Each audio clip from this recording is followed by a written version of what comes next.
자, 윤 대통령 같은 경우에는 계엄령을 발동할 수밖에 없었던 또 다른 이유 가운데 하나로 이 중앙선거관리위원회의 문제점을 짚었거든요. 이번에 아시다시피 이 계엄군이 중앙선관위까지 직접 들어간 사실이 확인이 됐고, 윤석열 대통령은 선관위가 심각한 문제가 있다라는 취지의 주장을 했는데, 그 발언도 한번 이어서 들어보도록 하겠습니다. 네. 저는 이번에 국방장관에게 선관위 전산 시스템을 점검하도록 지시한 것입니다. 최근 거대 야당 민주당이 자신들의 비리를 수사하고 감사하는 서울중앙지검장과 검사들, 헌법기관인 감사원장을 탄핵하겠다고 하였을 때 저는 이제 더 이상은 그냥 지켜볼 수만 없다고 판단했습니다. 뭐라도 해야 되겠다고 생각했습니다. 이들은 이제 곧 사법부에도 탄핵의 칼을 들이댈 것이 분명했습니다. 저는 비상계엄령 발동을 생각하게 되었습니다. 네, 윤석열 대통령은 이 선관위의 시스템이 취약해서 이제 계엄령을 발동을 해서 한번 점검해 보도록 했다라는 취지의 주장을 했는데, 과연 이것 또한 뭐 계엄령 발동의 조건이 될까요?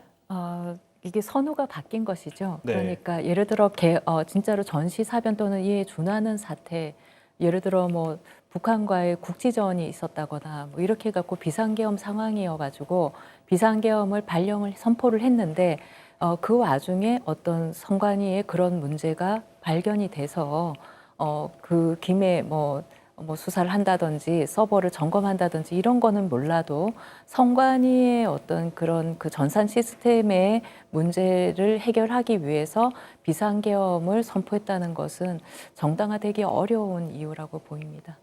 사실 이게 윤석열 대통령이 말한 주장은 선관위에 대해서 영장에 의한 압수수색이나 강제 수사를 할 수 없었다. 불가하기 때문에 이 계엄을 통해서 선관위의 전산 시스템을 점검하려 했던 것이다. 이렇게 주장을 하고 있거든요. 자, 이것 또한 적법하지는 않다고 봐야 되는 거죠. 그러니까 이제 비상계엄이 선포가 되면은 영장 없이 압수수색을 할 수 있습니다. 그래서 이러한 것을 이용해서 이제 선관위의 어떤 부정선거 의혹이라든지 그 부정선거 의혹의 중심에는 선관위의 전산 시스템에 문제가 있다 이렇게 생각한 것 같거든요. 그래서 비상계엄을 이용해서 선관위를 이제 수사해서 부정선거 문제 의혹을 해결하겠다 이런 어떤 의도인 것으로 보이는데 이것은 이제 그 비상계엄의 목적으로는 전혀 우리가 인정하기 어렵습니다. 사실 방금 이제 교수님께서 부정선거 의혹이라는 말씀을 하셨는데 윤석열 대통령이 직접 오늘 담화에서 부정선거란 표현 자체는 쓰지는 않았거든요. 예, 사실 맥락상 보면 선관위에 의혹을 상당한 의혹이 있다라는 그런 지적을 한 건데 시스템을 왜 이제 선관위에 대해서 그 점검하려고 했을까? 그랬을 때 대통령이 직접 밝힌 이유는 국정원이 전체 국가기관들의 전산 시스템을 점검해 보니 문제가 있어가지고 그래서 선관위도 점검하라고 했는데 선관위만 거절하는 바람에 그것을 실행하기가 어려웠고 그럼에도 불구하고 선관위에 부분적으로 제출한 것을 보고 점검을 해보니 문제가 매우 심각한데도 그런 점검을 더 이상 받기를 거절했기 때문에 그래서 어떤 헌법상 독립기관이라는 것을 이유를 내세워서 계속 거부하는 바람에 제도적으로는 안 되기 때문에 비상계엄을 통해서 압수수색 영장 없이 압수수색할 수 있는 비상계엄을 통해서만 할 수 있었기 때문에 비상계엄을 선포한 이유 중에 하나다 이렇게 설명한 것인데 이것은 이제 정당화되기 비상계엄을 정당할 때 우리가 그 조치 일환으로 할 수 있는 것이지 그 선관위의 그 선거 전산 시스템을 점검하기 위한 목적으로 비상계엄을 선포할 수 있는 것은 아닙니다.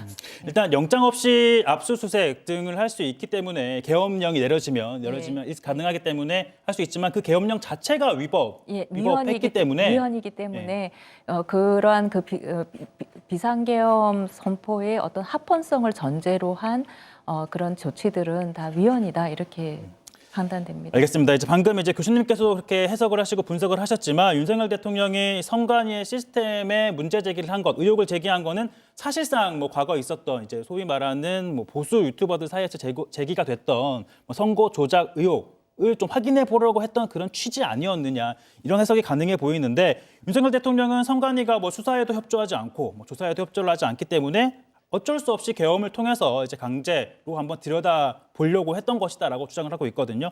관련해서 이제 선관위가 좀 뭐 반박하는 입장을 냈죠. 박병현 기자. 예, 맞습니다. 이게 중앙선관위가 발표한 자료를 보면 이미 윤석열 대통령이 주장했던 내용에 반박하는 내용이 담겨 있습니다. 네. 또 오늘 국회 민주당 더불어민주당 행정안전위원회 위원들이 이제 중앙선관위와 이제 비공개 면담을 했는데 네. 윤건영 의원이 직접 밝힌 내용도 있습니다. 이 윤건영 의원은 비공개 만남을 하고 이제 브리핑을 했는데 이 선관위가 말한 대로라면 오늘 대통령이 언급한 내용은 이미 모두 개선된 내용이다. 그리고 해킹 여부 관련해선 이 서버가 인터넷에 연결돼 있지 않고 폐쇄망 단말기이기 때문에 네. 이 북한이나 중국 다른 나라에서 인터넷으로 해킹이 불가능하다라고 선관위가 민주당 의원들에게 설명을 했다고 합니다. 사실상 선관위 입장에서는 뭐 외부의 침입 혹은 해킹 자체가 불가능하다라고 적극적으로 반박을 한 걸로 보입니다.